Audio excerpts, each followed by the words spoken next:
عمر ابن حجاج زبیدی تھا، محمد ابن شیس ربیعی تھا. یہ وہ لوگ تھے کہ جنہوں نے جب خط لکھا ان خطوں کی عبارت دیکھ کے اندازہ ہو جاتا تھا کہ کون محب حسین ہے اور کون زمانے کا بدلتا ہوا رنگ دیکھ کے حسین کو خط لکھ رہا ہے.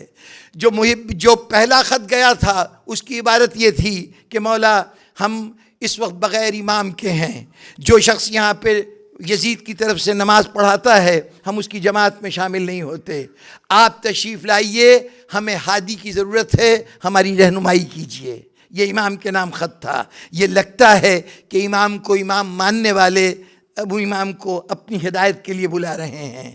جو آخری خط گیا ہے جو شیس ابن ربیع، عمر ابن حجاج زبیدی وغیرہ نے لکھا تھا، اس کے الفاظ یہ تھے کہ مولا فصلیں تیار ہیں، خزانے کے اندر بے پناہ دولت موجود ہے، آپ آئیے، ہم یہاں کے سارے خزانے آپ کے لیے پیش کر دیں گے. یہ خط بتا رہا ہے کہ خط لکھنے والے مزاج حسین سے واقف نہیں ہیں. حسین کی نگاہ میں مال دنیا کوئی اہمیت نہیں رکھتا. یہ لوگ اگر بعد میں کربلا میں حسین کے مقابلے میں نظر آئیں تو ہمیں حیرت نہیں ہوتی، کیونکہ انہوں نے زمانے کا رنگ دیکھتے ہوئے خط لکھا ہے. بہر طور یہ خط لکھے گئے، حضرت مسلم کوفے میں بھیجے گئے، امام حسین السلام نے ان کو اپنے نمائندے کے طور پہ بھیجا.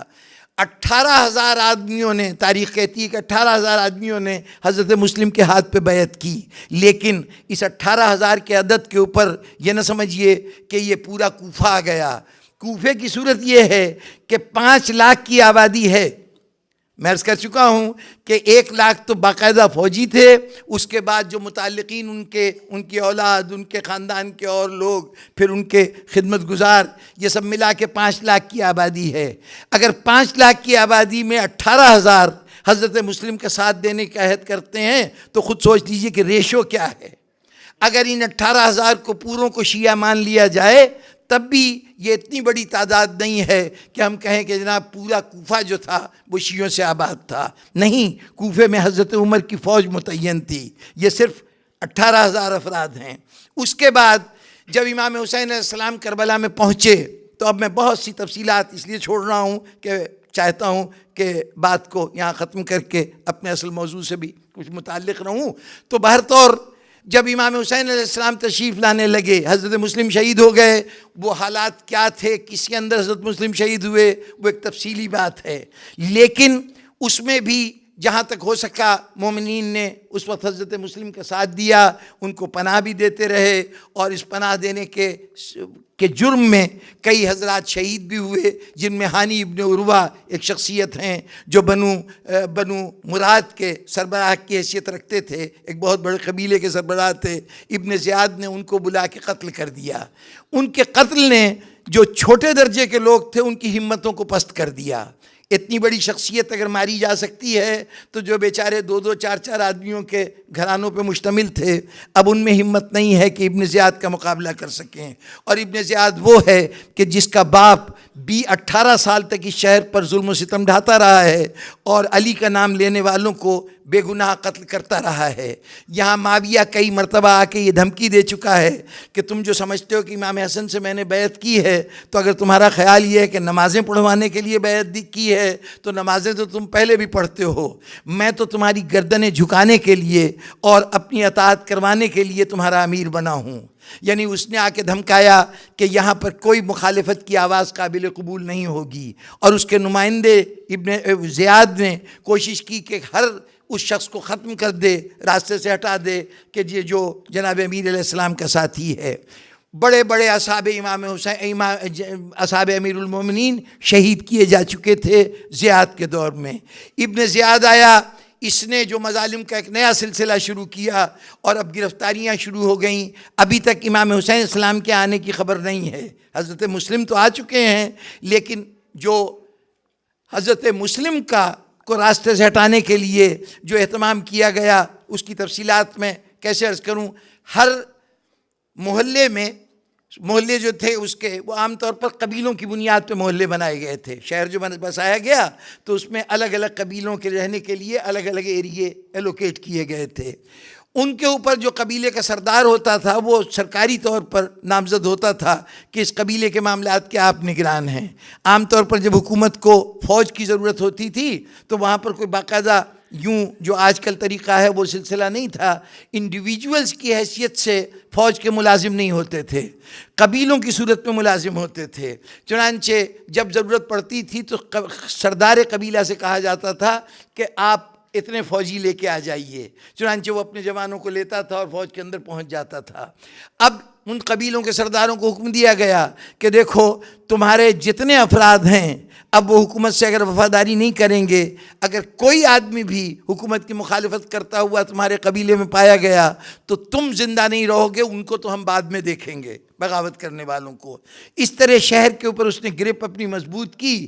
حضرت مسلم شہید ہو گئے، ہانی ابن عروہ جنہوں نے پناہ دی تھی وہ بھی شہید ہو گئے، اور ابن زیاد نے ظلم و ستم کا وہ بازار گرم کیا کہ اب کوئی فرد دوسرے فرد سے مل نہیں سکتا تھا، الگ الگ زندگی گزار رہے تھے۔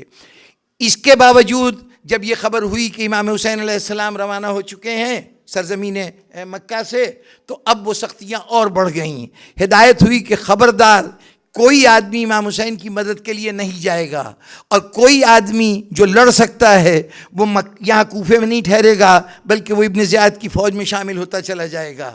ایک طرف فوجی بھرتی شروع ہو گئی، جبری بھرتی شروع ہو گئی، دوسری طرف امام حسین السلام کی مدد سے روکنے کے لیے جگہ جگہ جاسوسوں کا جال پھیلا دیا گیا، جگہ جگہ پہرے بٹھا دیے گئے۔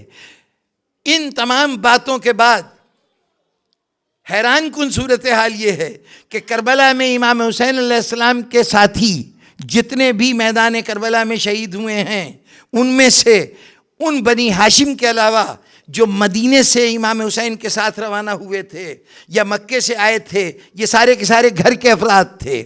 اس کے اندر باہر کا کوئی آدمی شامل نہیں ہے، مکے کے لوگ شامل نہیں ہیں، مدینے کے لوگ شامل نہیں ہیں۔ امام حسین صرف اپنے گھر کے افراد کو لے کے چلے ہیں۔ یہ گھر کے افراد جن کے لیے آپ سنتے ہیں کہ 18 بنی ہاشم تھے، اگر یہ 18 سے کچھ زیادہ بھی ہوں، ظاہر ہے کہ 18 بنی ہاشم میں شاید جو کم سن بچے تھے ان کو شمار نہیں کیا جاتا، یہ 18 وہ تھے جو میدان جنگ میں جا کے لڑ سکتے تھے۔ اس کے علاوہ ظاہر ہے کہ حضرت علی اصغر جیسے لوگ شہید تو ہوئے لیکن وہ ان 18 کے عدد میں شمار نہیں ہوتے۔ جتنے بھی بنی ہاشم کے لوگ ہیں ان کی تعداد 18 نہیں 20 ہوگی، 20 نہیں ہوگی 25 ہوگی۔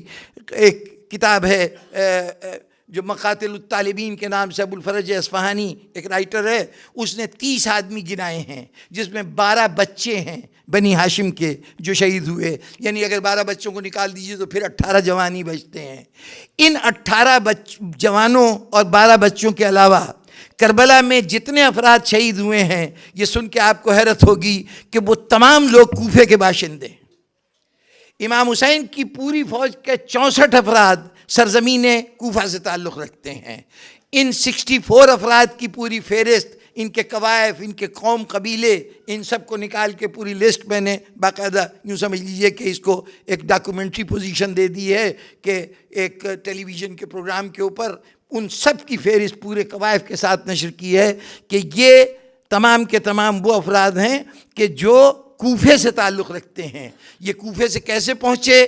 کچھ وہ تھے کہ جو امام حسین کے پاس خطوط لے کے گئے تھے اور امام کے ساتھ آ رہے تھے، کچھ وہ تھے کہ جو راستے میں امام حسین جب سفر کر رہے تھے تو امام کی خدمت میں حاضر ہوتے رہے اور جماعت میں شامل ہوتے رہے، کچھ وہ ہیں کہ جب امام حسین کربلا پہنچ گئے تو نہ معلوم کن کن رکاوٹوں میں سے گزر کر، کن کن پابندیوں کو توڑ کر امام کی خدمت میں حاضر ہوئے، اور ان میں کچھ وہ خوش نصیب ہیں کہ جو ان تمام موقعوں پہ نہیں پہنچ سکے تو یزید کی فوج میں شامل ہو کر کربلا تک آئے اور کربلا میں امام حسین علیہ السلام کی جماعت کے اندر شامل ہوئے۔ ہم نے ایک حر کا نام سنا ہوا ہے، میں یہ عرض کر دوں کہ کربلا میں امام حسین کی فوج میں شامل ہونے والے یزید کی فوج سے جو لوگ آئے ہیں ان کی تعداد 14 ہے، کم از کم 14 افراد ہیں۔ اور جب یہ 14 کہہ رہا ہوں 14 افراد تو اس سے مراد یہ نہیں ہے کہ جی حر آیا، حر کا بیٹا آیا، حر کا بھائی آیا، جی نہیں، میں اس کو ایک فرد شمار کر رہا ہوں۔ اگر حر کے ساتھ کچھ اور افراد آئے ہوں گے تو وہ ایک فرد ہے۔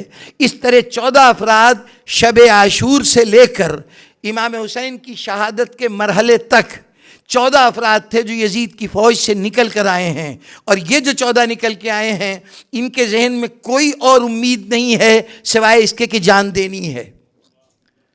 ظاہر ہے یہ وہ لوگ ہیں جو جان دینے کے لیے آئے ہیں۔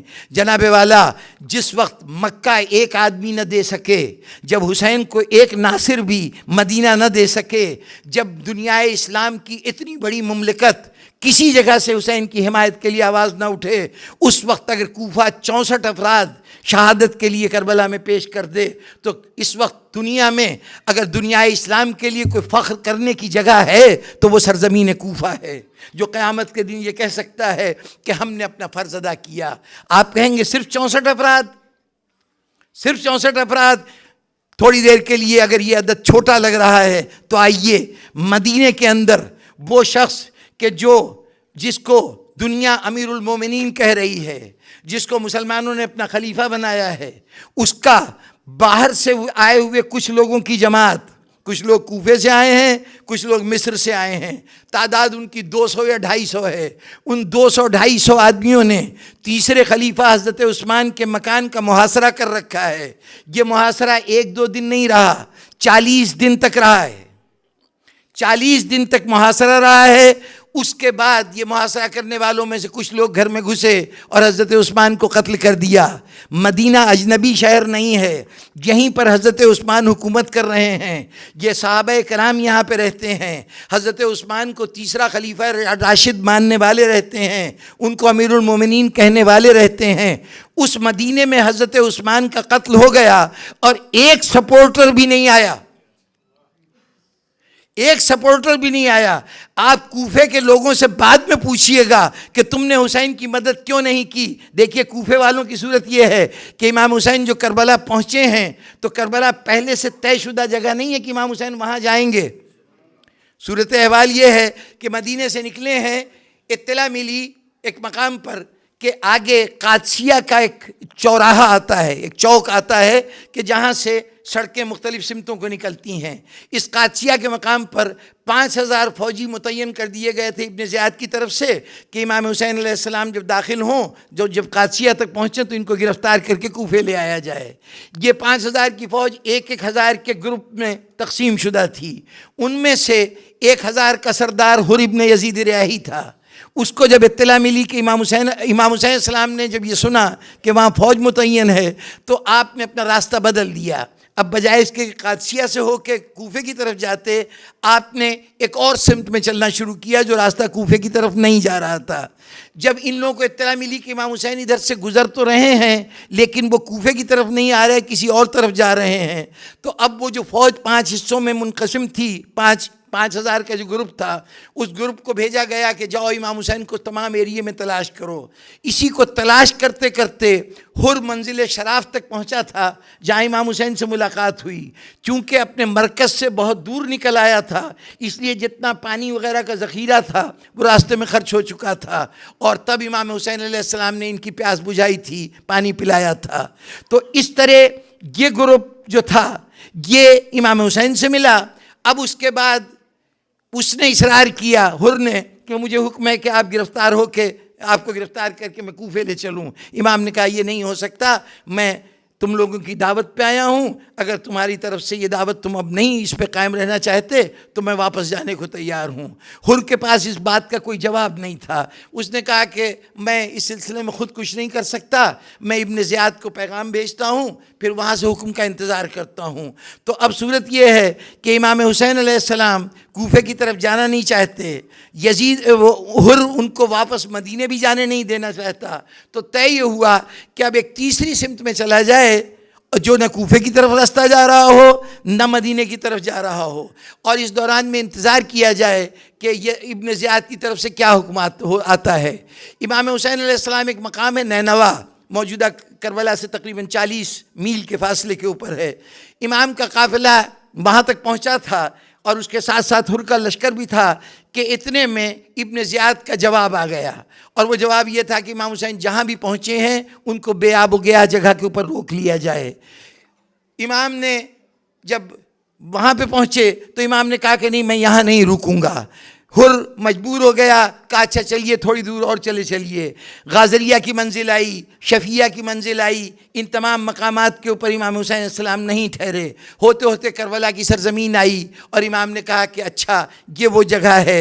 امام نے وہاں کی خاک اٹھائی، اس کو سونگھا اور اس کے بعد کہا ہاں یہ وہ جگہ ہے کہ جہاں ہماری لاشیں گریں گی اور یہی وہ جگہ ہے جہاں ہمارے خیمے تاراج کیے جائیں گے. چنانچہ وہاں پر امام نے قیام فرمایا. اب دیکھیے کہ علم امامت اپنی جگہ پر، ظاہری طور پر کوئی بات پہلے سے طے نہیں ہے کہ امام کربلا تک آئیں گے. 2 محرم کو امام حسین کربلا پہنچے ہیں، 10 محرم کو واقعہ شہادت ہو گیا، 8 دن کا درمیانی گیپ ہے. کوفے سے یہ سرزمین جہاں پہ امام تشریف لائے ہیں یہ تقریباً یوں سمجھیے کہ 85 کلومیٹر، یعنی کوئی 40 میل سے زیادہ ڈسٹنس ہے کوفے سے اس مقام کا. 40 میل دور ہے کوفے سے، کوئی عام گزرگاہ نہیں ہے جہاں پر امام صرف 8 دن ٹھہرے ہیں. ٹھہرنے کا پہلے سے پروگرام طے نہیں ہے. ایسی صورت میں اگر کوفے سے 64 آدمی امام کی مدد کے لیے آ جائیں تو اب مجھے مدینے سے پوچھنے کا حق ہے کہ تم تو دارالامارہ کے ارد گرد رہتے تھے، اسی شہر میں آباد تھے، تمہارا امیر المومنین قتل ہو رہا تھا، 1-2 دن نہیں 40 دن کے محاصرے کے بعد قتل ہو رہا تھا. کوفے والوں سے جواب بعد میں مانگوں گا، پہلے تم تو صفائی پیش کرو اپنی.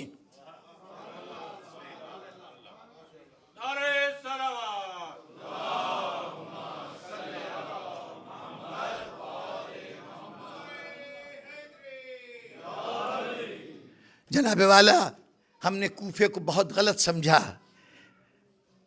یہ ان لوگوں کی بات تھی کہ جنہیں کوفہ کھٹکتا رہا، اس لیے کہ کوفہ واحد جگہ تھا. ان کا تو خیال تھا کہ حسین کو اس طرح مارا جائے گا کہ کوئی آواز ان کی حمایت میں نہ اٹھے گی. کوفے سے یہ آوازیں جو اٹھی ہیں، کوفے سے جو مدد پہنچی ہے، اس نے کم از کم دنیائے اسلام کو ایک موقع دیا ہے کہ یہ کہہ سکتے ہیں کہ ہم بالکل بے ضمیر نہیں تھے. ہم میں کم از کم ایک شہر تو ایسا موجود تھا کہ جہاں لوگ مقصد حسینی کو سمجھتے ہوئے اپنی جان دینے کے لیے تیار تھے. اب رہ گیا کہ ان کی تعداد 64 کیوں ہے؟ تو جناب والا یہ 64 تعداد معمولی تعداد نہیں ہے. پورے سلسلہ ہدایت میں حضرت آدم سے لے کر امام حسین تک کوئی ایسی شخصیت نہیں گزری کہ جس کو کبھی اتنے افراد ملے ہوں کہ جو ہر امتحان کے اندر ثابت قدم رہ سکیں اور حق کے لیے ہر طرح کی قربانی دے سکیں. اس سے پہلے کبھی کسی کا اتنا تفصیلی امتحان نہیں ہوا. کبھی جان کا خطرہ ہوا، کبھی مال کا خطرہ ہوا، کبھی اور کسی نوعیت سے کوئی پریشر ہوا، اس کو بھی برداشت نہیں کر سکے. پہلی مرتبہ ہے کہ دنیائے انسانیت نے ایک اتنا بڑا گروپ دیکھا ہے انسانوں کا کہ جس میں سے ہر فرد ایسا ہے کہ کائنات میں اس کی مثال دوسری موجود نہیں ہے. اس لیے کہ قرآن مجید نے جو تمام مومنین کے لیے بلکہ تمام شہداء کے لیے، تمام انبیاء اور اولیاء کے لیے جو نصاب جو سلیبس دیا تھا امتحان کے لیے، اس سلیبس کے اندر جو چیزیں بتائی تھیں وہ کیا تھا کہ ہم تمہارا خوف سے امتحان لے سکتے ہیں، ہم تمہارا بھوک سے امتحان لے سکتے ہیں، ہم تمہارے مال کے نقصان سے امتحان لے سکتے ہیں، ہم جان کے نقصان سے امتحان لے سکتے ہیں، تمہاری اولاد کے ذریعے سے تمہارا امتحان ہو سکتا ہے. پورا پرچہ حل نہیں کرنا ہوگا. وَلَنَبْلُوَنَّكُمْ بِشَيْءٍ، ان میں سے کسی ایک کا امتحان لیا جائے گا. پوری دنیا کے تمام انبیاء، تمام اولیاء، تمام اوصیاء، تمام شہداء، تمام صدیقین، تمام صالحین، ان سب کی جماعت کا اگر امتحان ہوا ہے تو ان میں سے کسی ایک سبجیکٹ کا امتحان ہوا ہے. پورا پرچہ کسی کے سامنے نہیں رکھا گیا. یہ صرف کربلا والے ہیں کہ یہ پورا پرچہ اپنی مشکل ترین سوالوں کے ساتھ سامنے رکھا گیا.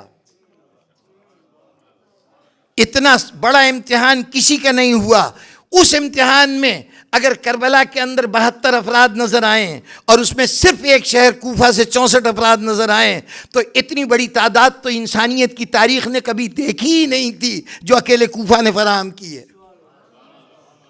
کربلا کے لوگ معمولی لوگ نہیں تھے کہ وہاں پر ہجوم اکٹھا ہو جاتا. حسین نے کائنات کے اندر سے چن چن کے وہ لاجواب موتی نکالے تھے کہ جو موتی اپنی جگہ پر اپنی جواب نہیں رکھتے تھے. سوچئے یہ کربلا والے کون لوگ ہیں, ان کی عظمت کا اس سے اندازہ لگائیے کہ حسین کے بہنوئی حضرت جعفر طیار کے بیٹے عبداللہ ابن جعفر بڑی معزز اور محترم شخصیت ہیں. حسین ان کو کربلا میں لے کے نہیں آئے. محمد حنفیہ علی کی فوج کا ایک جرنیل, امام حسین کا چھوٹا بھائی, وہ مدینے میں رہا. امام اس کو اپنی وصیتیں سپرد کر کے آئے, اپنے سارے معاملات ان کے سپرد کر کے آئے, لیکن ان کو کربلا میں لے کے نہیں آئے. امام جن کو چھوڑ کے آئے ہیں ان کی عظمتیں دیکھیے تو پھر سوچئے کہ جو امام کے ساتھ آیا ہے وہ کس عظمت کا شخصیت.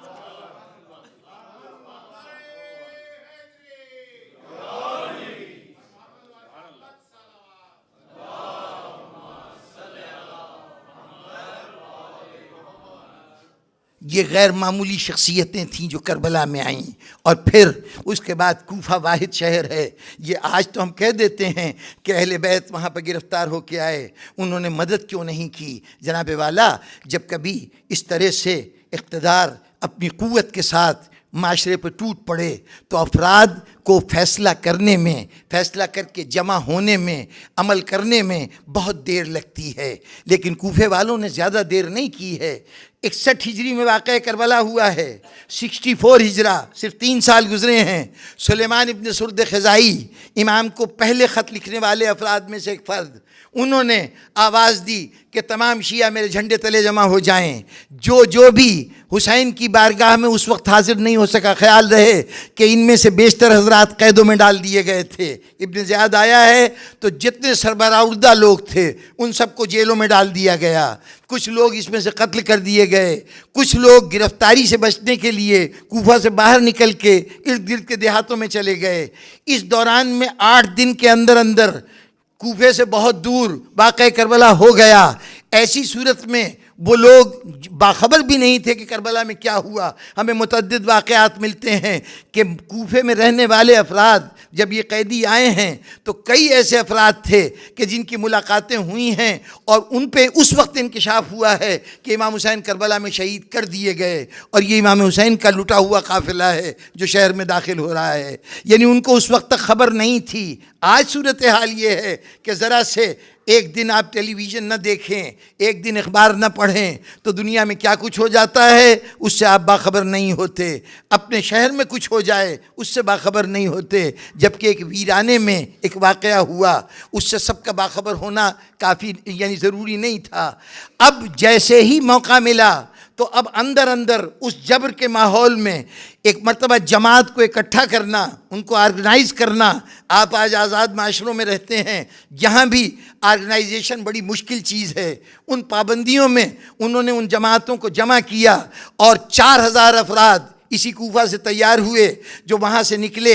عبد الملک ابن مروان کی فوجیں آگے بڑھیں اور عین الورد کے ایک مقام پر سلیمان ابن سرد خزائی کا مقابلہ ہوا ان لوگوں سے, سرکاری فوج سے. لڑتے لڑتے 3 دن تک جنگ جاری رہی, رات دن مسلسل لڑائی ہوتی رہی. ان کے روز ادھر سے ایک بہت بڑا لشکر آیا تھا, یہ صرف 4000 افراد تھے, لیکن اس نیت سے نکلے تھے کہ امام حسین علیہ السلام کے ساتھ اگر ہم حاضر نہیں ہو سکے تو اب ہمیں زندہ رہنے کا حق نہیں ہے. بتائیے, موسموں کی تبدیلی میں مجلس میں آنے کے ارادے بدل دینے والے مومن, ہم تو ان سے تعلق رکھتے ہیں نا. ان کے لیے کیا یہ تصور کوئی غیر معمولی, یہ کوئی بات معمولی نظر آتی ہے کہ وہ لوگ یہ جانتے ہیں کہ اب امام حسین واپس نہیں لائے جا سکتے. جو واقعہ کربلا کا ہونا ہے ہو چکا, اس کے باوجود جان دے دینے میں ان کو کسی قسم کی ہچکچاہٹ نہیں ہے. یہ ایسے جان دینے والے باوفا لوگ کوفے نے فراہم کیے ہیں.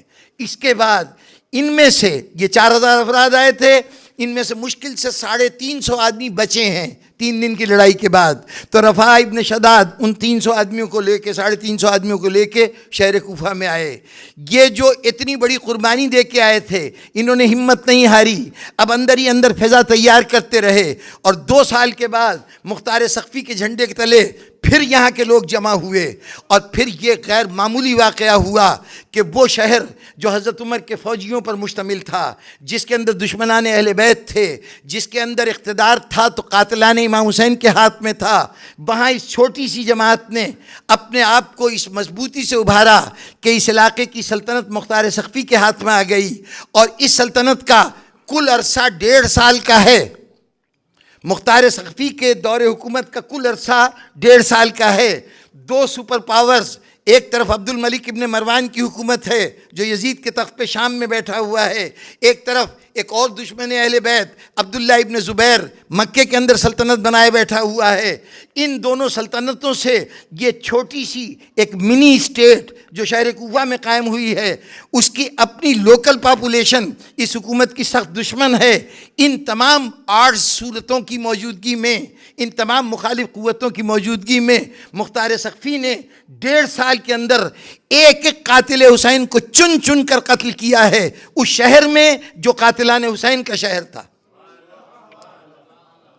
یہ شیعوں کا وہ رد عمل تھا جو کربلا کے بعد ظاہر ہوا.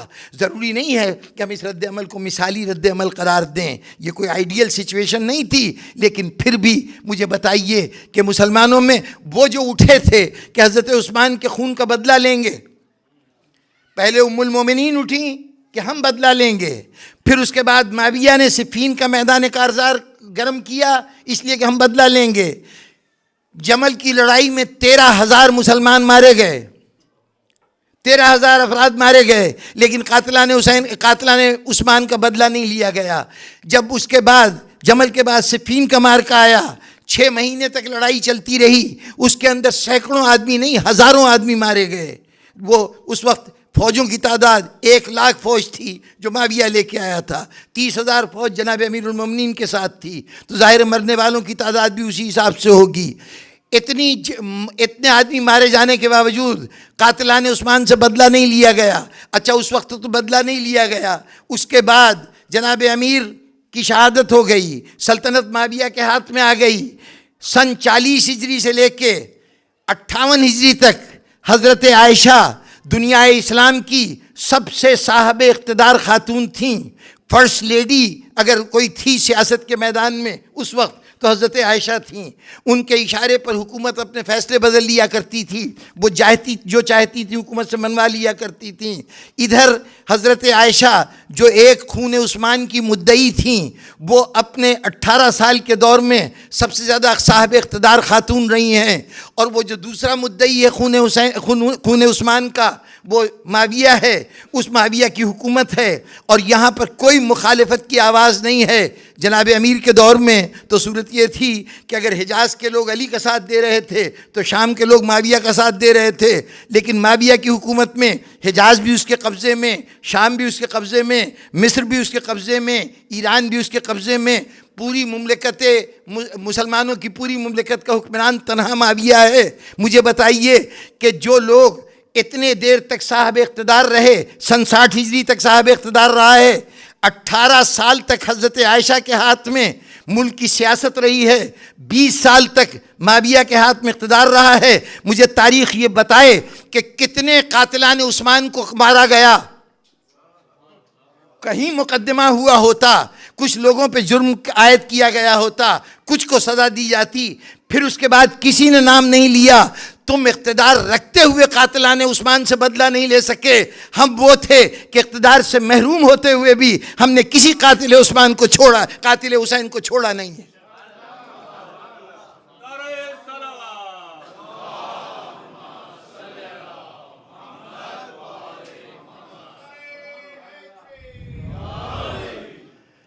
اگر جمل میں کوفے والے بھی وہی فیصلہ کرتے جو بصرے والوں نے کیا تھا تو آج مسلمان یقیناً کوفے کا نام بھی احترام سے لیتے. آج جو کوفے پہ بے وفائی کا الزام رکھا جاتا ہے تو ذرا دیکھیے کہ کوفے نے تو حق وفا ادا کر دیا، وہ جن شہروں کے اوپر جس پر جو اور شہر تھے انہوں نے کیا کیا؟ نہ اپنوں کے ساتھ کیا نہ ہماروں کے ساتھ کیا۔ مدینے والوں نے کیا کیا؟ ایک عثمان کے قتل پہ نہیں بولے، نہ صحیح۔ اس کے بعد اسی شہر کے اندر رسول کے نواسے کا جنازہ اٹھا، اس جنازے پہ تیر برسائے جا رہے تھے، کوئی آواز تو اٹھتی کہ یہ غیر اخلاقی غیر انسانی فعل کیوں ہو رہا ہے، جنازوں سے کون سی دشمنی نکالی جا رہی ہے؟ اور اس سے پہلے، اس قتل سے پہلے رسول کی بیٹی کا وہ گھر کہ جس پہ رسول آ کے کھڑے ہوں تو درود پڑھتے ہوں، آیت تطہیر کی تلاوت کرتے ہوں، اس دروازے پہ کھڑے ہو کے یہ صدا دی جائے کہ ہم اس گھر کو آگ لگا دیں گے، چاہے اس کے اندر جوانان جنت کے سردار ہی کیوں نہ ہوں۔ ذرا اس انقلاب پر مدینے والوں کا رد عمل کیا ہے؟ جب مدینے والوں کی کوئی آواز نہیں سنائی دیتی، اس وقت ہمیں کوفے والے نظر آتے ہیں کہ جنہوں نے نواس رسول کے لیے آواز بھی بلند کی اور عملی طور پر حسین کا ساتھ بھی دیا۔ اس لیے اب یہ تو ان کا پروپیگنڈا تھا کہ جو کوفے والوں کی حمایت حاصل نہیں کر سکے تھے، انہوں نے یہ کہنا شروع کیا کہ کوفہ جو ہے وہ ان کے لوگوں نے ہی بلایا تھا، انہوں نے ہی قتل کر دیا۔ جنہوں نے بلایا تھا انہوں نے اپنا فرض ادا کیا۔ حیات حسین میں، بعد حسین جب موقع ملا، جتنی جس کی صلاحیت تھی اس نے اپنا فرض ادا کیا۔ شہر تمہارا تھا، شہر میں فوجی تمہارے تھے۔ کربلا میں حسین کا قاتل کوئی اور نہیں ہے، حضرت عمر کی فوجیں ہیں جو کربلا میں حسین کی قاتل ہیں۔ کوفے کے لوگ ہیں نا، تو وہ لوگ ہیں جن کو حضرت عمر نے وہاں بسایا تھا، جو حکومت میں حضرت علی کو اگر مانتے بھی تھے تو چوتھا خلیفہ مانتے تھے، ورنہ جناب امیر کو اپنا امام نہیں مانتے تھے، امام اول کی حیثیت سے نہیں مانتے تھے، خلیفہ بلا فصل نہیں مانتے تھے۔ یہ تو وہی تھے کہ جو ایک تسلسل کے تحت کہ جی تاریخ میں 3 خلفاء پہلے گزرے ہیں، یہ چوتھے خلیفہ ہیں، ان کی سیاسی وفاداری تھی۔ ورنہ یہ فوج وہ ہے جو حضرت عمر کی بنائی ہوئی فوج ہے۔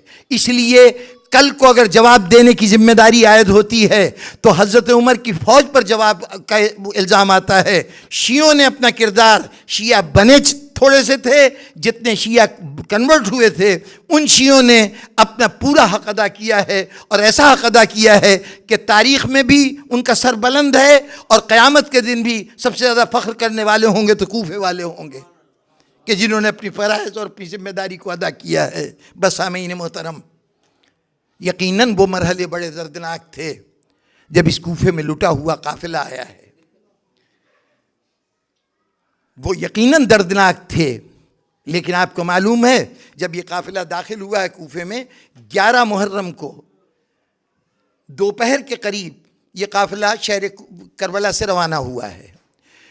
رات ہو گئی تھی، 40 میل کا فاصلہ ہے۔ عام طور پر اس زمانے میں جو قافلے ہوا کرتے تھے وہ ایک دن میں ایوریج ان کا جو ڈسٹنس کور کرتے تھے وہ 50 میل کے برابر ہوتا تھا، اور اسی اعتبار سے آپ کسی جگہ کے فاصلے کا اندازہ لگا سکتے ہیں۔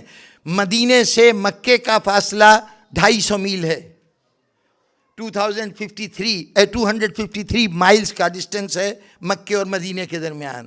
امام حسین علیہ السلام 28 رجب کو نکلے تھے اور 3 شعبان کو شہر مکہ میں داخل ہوئے تھے جب آپ نے یہ سفر اختیار کیا ہے۔ 5 دن میں یہ سفر طے ہوا۔ اس کا مطلب یہ ہے کہ 50 میل کا فاصلہ ایک دن میں، یہ ایوریج تھا۔ کبھی اس سے کچھ زیادہ ہو جاتا تھا، کبھی اس سے کم ہو جاتا تھا۔ عام طور پر قیام اس جگہ پہ ہوتا تھا جہاں پانی میسر ہو، جہاں نخلستان ہو، وہاں جا کے قیام کیا کرتے تھے۔ تو اب اس صورت میں کربلا سے چلا ہوا قافلہ 40 میل کے فاصلے پر کوفہ ہے، اسی دن پہنچ گیا۔ لیکن چونکہ وہاں ابن زیاد کی فوج کے جو مقتول تھے، 1-2 کی تعداد نہیں تھی، سینکڑوں کی تعداد تھی، ان کی لاشوں کو دفن کیا گیا۔ صرف کربلا والوں کی لاشیں تھیں جن کو بے گور و کفن چھوڑا گیا۔ اس کے بعد یہ لوگ پہنچے ہیں تو رات گئے، یہ قافلہ کوفے سے باہر آیا ہے۔ اس دوران میں ابن زیاد نے جو شہر کا حاکم تھا اس نے فوج کو اجازت دی کہ یہ شہر کے اندر داخل ہو جائیں، لیکن قیدیوں کو بھی شہر کے باہر رکھا جائے۔ یہ جتنے فوجی کربلا سے آئے تھے ان کو کوفے کے ایک گلی کوچے میں ان کو اپوائنٹ کر دیا گیا کہ خبردار یہاں سے کوئی آواز اس آنے والے لشکر کے خلاف اٹھنے نہ پائے. ان کی نگاہوں میں وہ گھرانے تھے، وہ لوگ تھے، وہ یہ بھی اسی شہر کے رہنے والے تھے نا، جانتے تھے کہاں کہاں سے حمایت کی آواز اٹھ سکتی ہے. ان تمام جگہوں پہ پہرے بٹھا دیے گئے. اس کڑے پہرے کے دوران اس قافلے کو اگلے دن صبح کو اجازت دی گئی کہ شہر کے اندر داخل ہو. ان پابندیوں میں آنے والا شہر بظاہر کوئی رد عمل نہ ہوتا، لیکن ہم نے دیکھا کہ بعض موقع پر اس کے باوجود رد عمل ہوا. جب یہ قافلہ داخل ہوا ہے وہ خاموشی سے نہیں داخل ہوا. اب میں کیا کروں کہ مجھے وہ حوالے دینے پڑ رہے ہیں کہ جو اس وقت میرے اصل موضوع سے بالکل ہٹے ہوئے ہیں. جب یہ قافلہ داخل ہوا تو شہیدوں کے سر نیزے پہ بلند تھے جتنے کربلا میں مارے گئے تھے. ان شہیدوں کا تماشا دیکھنے کے لیے پورا شہر آیا ہوا ہے. نگرانی مسلسل ہو رہی ہے. اس دوران میں 13 سال کا ایک لڑکا، نام تھا قاسم ابن حبیب ابن مظاہر، اسے یہ اندازہ تھا کہ میرا بابا گیا ہے تو یقیناً یہ بابا، اگر حسین شہید ہوئے ہیں تو یہ ممکن نہیں کہ میرا بابا بچ گیا ہو، میرا بابا ضرور مارا گیا ہوگا. وہ بھی آیا ہے یہ دیکھنے کے لیے نہیں کہ تماشا دیکھے، وہ یہ دیکھنے آیا میرے بابا کا سر بھی مجھے نظر آ جائے. چنانچہ مجمع میں کھڑا ہوا ہے، نیزے کے اوپر سر چل رہے ہیں. اس میں اس نے سروں کو پہچاننا شروع کیا. ہاں یہ چچا مسلم ابن اوسجہ کا سر ہے، یہ چچا بریر ابن حمدانی کا سر ہے، یہ عابس ابن شبیب شاکری کا سر ہے. ایک ایک جو حضرت حبیب کے جو احباب تھے ان کے سر نظر آئے. اسی میں ایک جلیل القدر سر نظر آیا. پہلے نہیں دیکھا تھا لیکن سمجھ گیا یہ مولا و آقا حسین کا سر ہے. سب کے سر دیکھ لیے لیکن اس میں حبیب کا سر نظر نہیں آیا. حبیب کا سر نظر نہیں آیا. وہ بچہ سمجھا کہ شاید سروں کے ہجوم میں پہچان نہیں سکا، بابا کا سر نہیں پہچانا گیا. اس نے اتنے دیر میں سر گزر چکے تھے آگے. اس نے بیچ میں اپنا راستہ بنایا کہ میں ذرا دوبارہ جا کے آگے کھڑا ہو کے سر کو دیکھتا ہوں. کچھ دور آگے گیا، مجمع میں کھڑا ہونے کی کوشش کر رہا تھا. مجمع کا ریلا آیا، اس سے وہ دھکا لگا، وہ گر پڑا. اب جو گر کے اٹھنے لگا تو کیا دیکھا کہ گھوڑے کی گردن سے حبیب کا سر بندھا ہوا ہے اور زبان حال سے کہہ رہا ہے کہ بیٹے قاسم، غلاموں کے سروں کو آقاؤں کے سروں میں نہیں ڈھونڈا کرتے.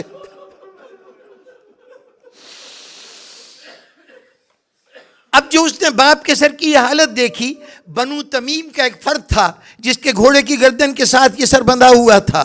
یہ آگے بڑھا اور جا کے اس سے کہنے لگا اے شخص یہ سر میرے حوالے کر دے، میرے بابا کا سر ہے، میں اپنے بابا کی یہ توہین برداشت نہیں کر سکتا، مجھے دے دے سر. اس نے کہا میں انعام لوں گا، میں یہ سر تیرے حوالے نہیں کر سکتا، میرے لیے ذریعہ معاش ہے یہ سر، اسی کی بنیاد پر امیر مجھے انعامات سے نوازے گا.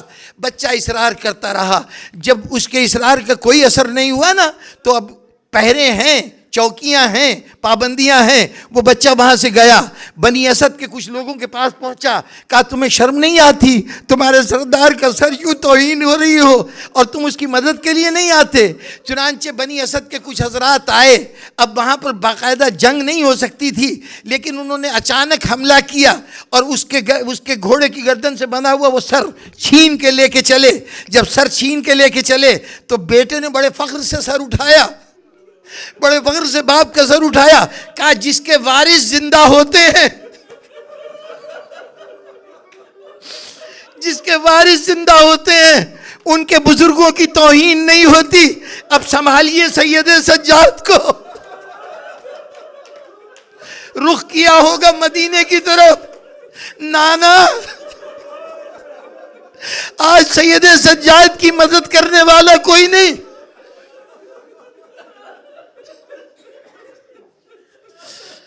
دنیا نے سید سجاد کے جسم میں پڑنے والے تازیانوں کے زخموں کا شمار کیا. دنیا نے سید سجاد کے پیروں میں پڑنے والے چھالوں کا شمار کیا. ذرا سوچئے سید سجاد کے دل پہ کتنے زخم لگے. ارے یہ کوئی معمولی زخم تھا؟ کربلا سے نکلنے لگے، قافلہ نکلنے لگا تو خاص طور پہ قافلے کو ادھر سے لے جایا گیا جہاں بے سر لاشیں پڑی ہوئی تھی شہداء کی. سید سجاد گزر رہے تھے، بابا کی لاش نظر آئی، چہرے کا رنگ تبدیل ہونے لگا، رنگ زرد ہوا، قریب تھا کہ روح پرواز کر جائے. زینب نے اونٹ کے پشت سے اپنے آپ کو نیچے گرا دیا. زینب نے خود کو گرا دیا. سید سجاد نے پلٹ کے دیکھا, پھوپھی اماں یہ کیا ہوا, آپ بلندی سے نیچے کیسے آ گئیں؟ کہا بیٹے مجھے چھوڑ, یہ دیکھ تیرا کیا حال ہو رہا ہے, اگر تو نہ رہا تو پھر اس قافلے کا سردار کون ہوگا, ان بیواؤں کی حفاظت کون کرے گا؟ تو سید سجاد نے بڑی حسرت سے ایک جملہ کہا تھا کہ دل پہ جو کچھ گزر رہی تھی, ایک جملے میں کہا پھوپھی اماں وہ بیٹا مر کیوں نہ جائے, وہ بیٹا مر کیوں نہ جائے جس کے باپ کا لاشا بے گورو کفن پڑا ہو, نہ کفن دے سکے نہ دفن کر سکے. سامعین محترم, یہ ایک مرحلہ نہیں تھا سید سجاد کا پورا سفر. اس کے بعد کی جتنے حیات کے لمحے ہیں, قید کی جتنی مدتیں ہیں, اس پہ دل پہ کیسے کیسے چرکے لگے. ذرا سوچئے کہ گھر کا اب سارے بزرگ مارے جا چکے ہیں, اب بڑا ہے گھر کا تو سید سجاد ہے. اگر تمام لوگوں کی امیدوں کا مرکز ہے تو سید سجاد ہے. کوئی اور وقت ہوتا تو کوئی اپنی امیدوں کو حضرت عباس سے جوڑتا, کوئی اپنی امیدوں کو امام حسین سے جوڑتا, کوئی کسی ضرورت کو محسوس کرتا تو حضرت علی اکبر سے کہتا. لیکن اب تو جو کچھ ہے حضرت عباس ہیں. اب ذرا سوچیں کہ اس عالم میں عباس جا رہے ہیں, ایک چھوٹی بچی 4 سال کی ساتھ چل رہی ہے, کبھی کوئی آتا ہے تماچا مارتا ہے, وہ حسرت سے بھائی کی طرف دیکھتی, بھیا میں کہتا ہوں جناب سکینہ کی آنکھوں میں جو سوال ہوتا ہوگا کہ بھائی اس مصیبت سے مجھے نجات دلائیے. سید سجاد اپنے بندھے ہوئے ہاتھوں کو دیکھتے ہوں گے, اور جو دل کی حالت ہوتی ہوگی خود سوچئے کہ ان پہ کیا کیفیت گزرتی ہوگی. نہ معلوم کتنے مرتبہ یہ مصائب سید سجاد پہ ٹوٹتے رہے, اور وہ وقت تو یقیناً قیامت کا وقت ہوگا کہ جب یزید کے دربار میں سکینہ کھڑی ہے, اور ایک درباری جس نے یزید کے خوشی کا کچھ سامان فراہم کیا ہے, اس کے لیے کچھ تفریح فراہم کی ہے, اور یزید کہہ رہا ہے مانگ کیا مانگتا ہے. اس وقت اس شخص نے انگلی اٹھا دی تھی سکینہ کی طرف, مجھے یہ بچی خدمت کے لیے لے دو. کیا کرتا سید سجاد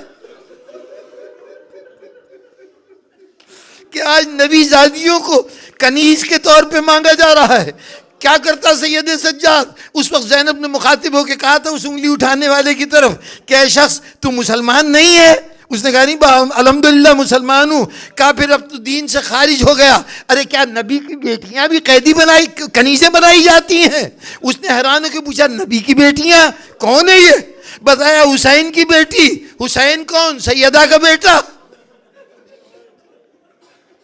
دربار کا مسخرہ تھا, جوکر تھا جس کے ساتھ یہ واقعہ پیش آیا تھا. اس نے جو سنا ایک مرتبہ کہا تم اولاد رسول ہو؟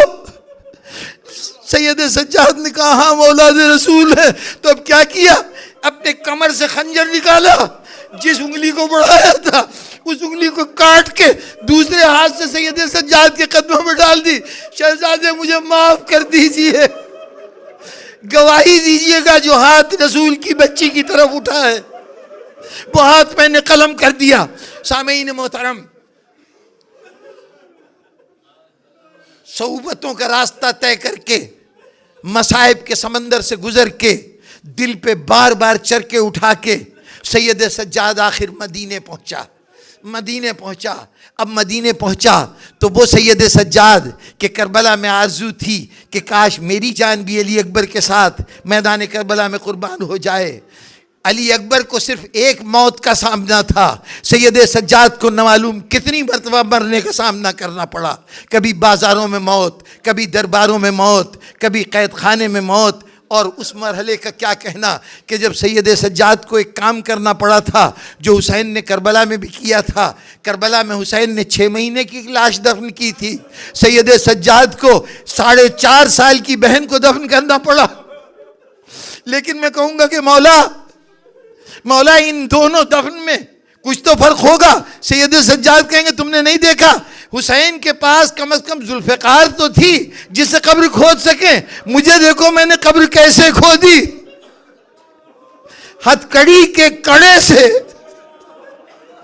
قید خانے کی سخت زمین کو نہ معلوم کتنی دیر کھرچتا رہا سید سجاد. مقتل میں ایک جملہ نظر آیا کہ سید سجاد جب سکینہ کو دفن کر کے فارغ ہوئے ہیں تو آپ کے دونوں ہاتھوں سے لہو بہ رہا تھا.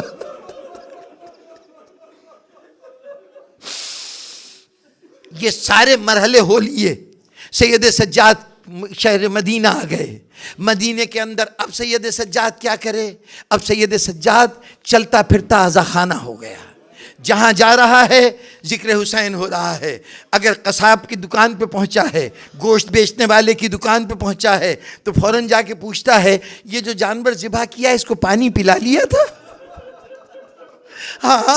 ہاں مولا، آپ کے جد کا فرمان تھا کہ جانوروں کو ذبح کرنے سے پہلے ان کے سامنے پانی ضرور رکھ دیا کرو.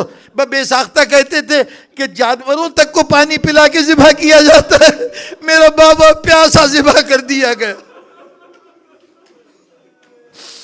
یہ سید سجاد تھا جس نے بازاروں کو عزا خانے میں بدل دیا، جس نے گھر کی تنہائیوں کو عزا خانوں میں بدل دیا. ایک شخصیت آئی آ کے درخواست کرنے لگی، مولا دل چاہتا ہے کہ میرے بچے کی شادی ہے، اگر آپ تشریف لائیں تو آپ کے آنے سے برکتیں ہوں گی، میرے گھر میں رونق ہو جائے گی، آپ آئیں گے تو فرشتوں کی آمد ہوگی. امام نے کہا تمہیں نہیں معلوم کربلا کے بعد ہم کسی شادی میں نہیں جاتے، شادی میں نہیں جاتے.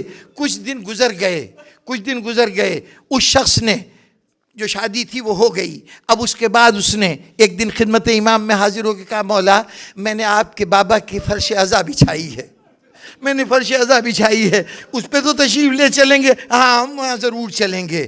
وہ امام کو لے کے آیا، امام کے لیے ایک مسند بچھائی، اس کے اوپر امام کو بٹھایا. اب تذکرہ کربلا شروع ہوا. اب ذرا آپ تصور کیجئے کہ جب کربلا کا ذکر ہو رہا ہو، کبھی کبھی کوئی شبیہ آ جائے تو ہم صرف شبیہ کی موجودگی میں ہمارا گریہ بڑھ جاتا ہے.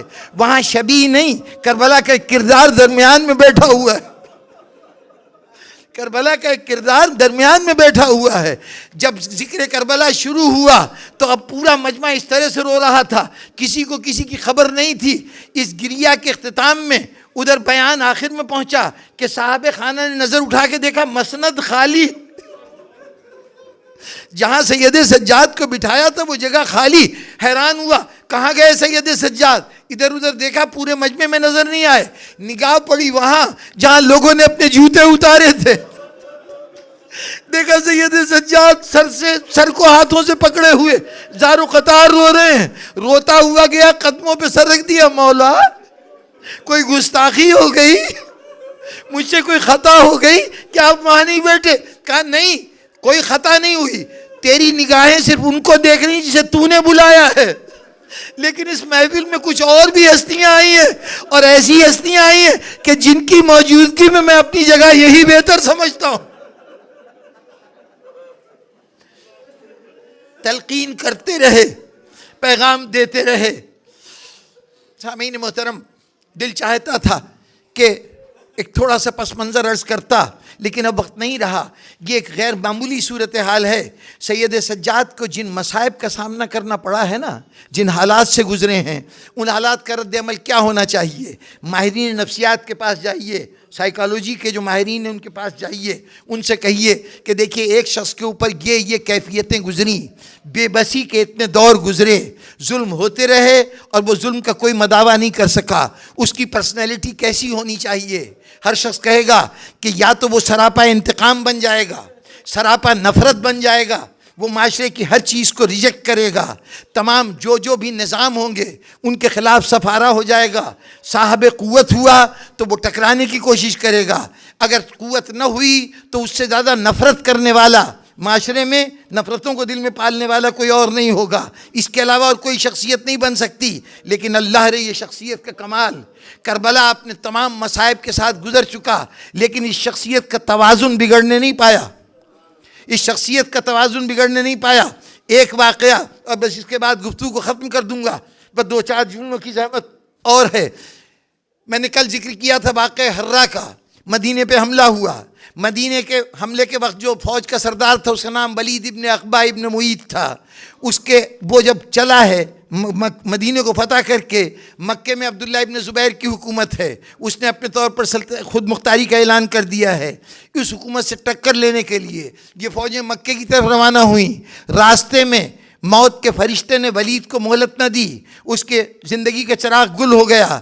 جب وہ مر رہا تھا تو اس وقت اس نے حسین ابن نمیر کو، وہ جو کربلا میں جو قادسیہ کے مقام پر جس کی فوجیں متعین ہوئی تھیں، جس نے حضرت علی اکبر کے سینے میں برچھی ماری تھی، وہ حسین ابن نمیر، وہ اس کو سرداری سونپی گئی کہ اب باقی فوج کو تم لے کے مکے پہ جا کے حملہ کرو۔ وہ فوج آئی، مکے کا محاصرہ کیا، اس دوران میں یزید ہلاک ہو گیا۔ یزید کے ہلاکت کی خبر آئی، فوج منتشر ہو گئی۔ جو محاصرہ جن لوگوں کا ہو رہا تھا وہ اب بڑی تیزی سے باہر نکلے، انہوں نے اس فوج پر کئی حملے کرنے شروع کیے۔ نتیجتاً یہ فوج اپنے سردار سے محروم، اس مرکز کی سلطنت سے محروم، کوئی جس کا جدھر سر اٹھا ادھر چلا گیا۔ اس عالم میں حسین ابن نمیر اپنے تمام ساتھیوں سے بچھڑ کے صحراؤں میں بھٹک رہا تھا کہ کسی صورت سے شام جائے تو اس کی بچت کا سامان ہو۔ ایک دن بھوکا پیاسا صحرا سے گزر رہا تھا، مدینے کے قریب پہنچ چکا تھا، صحرا سے گزر رہا تھا، دیکھا صحرا میں ایک طرف آگ جل رہی ہے، کسی جگہ روشنی ہو رہی ہے۔ اسے امید ہوئی کہ شاید کوئی مسافروں کا قافلہ ہو، ان کے پاس جاتا ہوں، کم از کم کھانے کے لیے کچھ مل جائے گا۔ وہاں گیا، معلوم کیا کہ یہ کہاں، کس کے پاس یہ قافلہ ہے۔ ایک شخصیت باہر نکلی، اس نے کہا کہ ہاں میں موجود ہوں، آؤ تم مسافر ہو، آؤ تمہارے لیے ساری سہولت کی چیزیں موجود ہیں۔ لے کے گئے، لے جا کے خیمے کے اندر بٹھایا، دسترخوان بچھایا، کھانے کی چیزیں لا کے سامنے رکھیں، پانی پلایا، پھر خود گئے جا کے بستر لائے، اس کے لیے بستر بچھایا، کہا اے شیخ تو یہاں پہ آرام کر، صبح اٹھ کے جہاں جانا ہے چلے جانا۔ اتنی دیر خدمت کرتے ہوئے حسین ابن نمیر نے دیکھا یہ کوئی اور نہیں ہے، یہ حسین کا بیٹا سید سجاد ہے۔ دیکھا سید سجاد ہے، سمجھا رات کی تاریکی ہے، شاید پہچان نہیں سکے میں کون ہوں۔ علی اکبر کے سینے پہ برچھی مارنے والا سمجھ رہا ہے کہ شاید پہچان نہیں سکے کہ میں کون ہوں۔ اب سید سجاد اس کو بستر پہ لٹا کے قریب ہی آپ بھی استراحت کرنے لگے۔ اس نے سوچنا شروع کیا کہ رات کی تاریکی میں مجھے پہچان نہیں سکے، اگر صبح کی روشنی میں دیکھ لیں گے تو یقیناً مجھے پہچان لیں گے اور پھر میری زندگی کا بچنا ممکن نہیں۔ بہتر یہ کہ اسی وقت یہاں سے نکل چلوں۔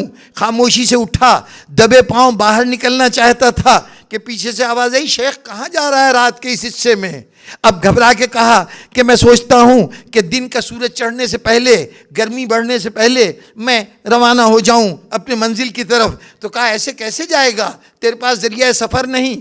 اٹھ کر ایک اونٹنی کو کھول کے لائے، کہا یہ تیری سواری کے لیے ہے۔ اس پہ بیٹھ گیا، کہا یوں نہ جا، ذرا ٹھہر جا۔ گئے، ایک مشکیزہ پانی کا بھرا لا کے دیا، سفر میں تجھے پانی کی ضرورت ہوگی۔ اب دشمن تھا لیکن یہ سارا رویہ دیکھ کر اب اس کی برداشت نہ رہی، کہا لگتا ہے مولا آپ نے مجھے پہچانا نہیں، مولا پہچانا نہیں۔ امام نے کہا کیا تو سمجھتا ہے میرا بھائی علی اکبر بھلا دینے کی چیز ہے؟ مجھے علی اکبر بھی یاد ہے اور اس پر اٹھنے والا ہاتھ بھی یاد ہے، مولا پھر یہ رویہ کیسا، یہ سلوک کیسا؟ کہا وہاں ہم تیرے مہمان تھے، یہاں تو ہمارا مہمان ہے۔ سامعین محترم، وہ انسانیت کی شرافتوں کی حفاظت کرنے والا سید سجاد، آج یہ شب اس کی حیات ظاہری کی آخری شب ہے۔ اسے اس دور میں جبکہ وہ کسی قسم کا نہ تو معاشرے کے لیے کوئی الجھن کا باعث ہے، نہ کسی گروہ کو اپنے قریب آنے دیتا ہے، اپنی ساری زندگی مسلح سے وابستہ کر دی ہے، جتنا بھی خدا سے ربط ہے وہ دعاؤں کی صورت میں ظاہر ہو رہا ہے۔ لیکن حکمرانوں کو یہ دعائیں بھی کھل رہی ہیں، اس لیے کہ وہ دعائیں بھی دنیا کو حقیقت سے آگاہ کر رہی ہیں۔ وہ باتیں جو علی ابن ابی طالب اپنے خطبوں میں کہتے، ان باتوں کو سید سجاد نے اپنی دعاؤں کے ذریعے کہنا شروع کیا۔ ظالم کے ظلم کے پرچے چاک ہوتے رہے، ظالموں کے لیے برداشت نہیں رہا۔ حشام ابن عبد الملک وقت کا حکمران تھا، اس نے زہر دینے کا اہتمام کیا، سید سجاد کو زہر دیا گیا۔ آپ نے جس نے لاشوں کو تڑپتے کربلا میں دیکھا تھا، اس نے زہر کو اس طرح سے پیا کہ خاموشی سے جان آفریں کے سپرد کر دی۔ امام محمد باقر علیہ السلام، باپ کا جنازہ تھا، پورے اہتمام سے اٹھایا، باپ نے دنیا سے جاتے ہوئے ایک وصیت کی تھی، بیٹا اور چیزوں کے ساتھ یہ خیال رکھنا، میرا ایک ناقہ ہے، میری ایک اونٹنی ہے جس پہ بیٹھ کے میں حج کرتا رہا ہوں، اگر یہ مر جائے تو اس کی لاش کو یوں ہی میدان میں پھینک نہ دینا، اسے زمین میں دفن کرنا۔ نہ معلوم کون سی حسرت ہے کہ جانوروں کے دفن کرنے کا بھی اہتمام۔ بس آمین محترم، میرے آخری جملے کہ جنازہ تیار ہوا سرزمین مدینہ میں، یہ جنازہ اپنی نوعیت کا منفرد جنازہ تھا۔ تاریخوں میں صراحت ہے کہ اس دن سوائے ایک یا دو بدقسمت لوگوں کے مدینے کی پوری آبادی میں کوئی شخص نہیں بچا تھا جو جنازے میں شامل نہ ہو۔ ظاہر ہے باپ مر جائے تو اولاد کی خواہش ہوتی ہے کہ اس کے آخری معاملات بڑے اہتمام سے کیے جائیں۔ امام محمد باقر نے اس جلوس کو دیکھا ہوگا جو جنازے کے ساتھ چل رہا ہو، سوچا ہوگا بابا میں نے اپنا فرض ادا کیا، اور روح سید سجاد کہہ رہی ہوگی خداوندہ باقر کو اتنا موقع ملا، میں کتنا مجبور تھا، بابا کی لاش پڑی رہی، میں دفن کرنے کا اہتمام نہیں کر سکا، میرا بابا کربلا کے میدان میں گردن کٹا کے لیٹا رہا اور میں اپنے بندے ہاتھوں سے اس کی لاش کو چھوڑ کے چلا گیا۔ ماتم سید سجاد۔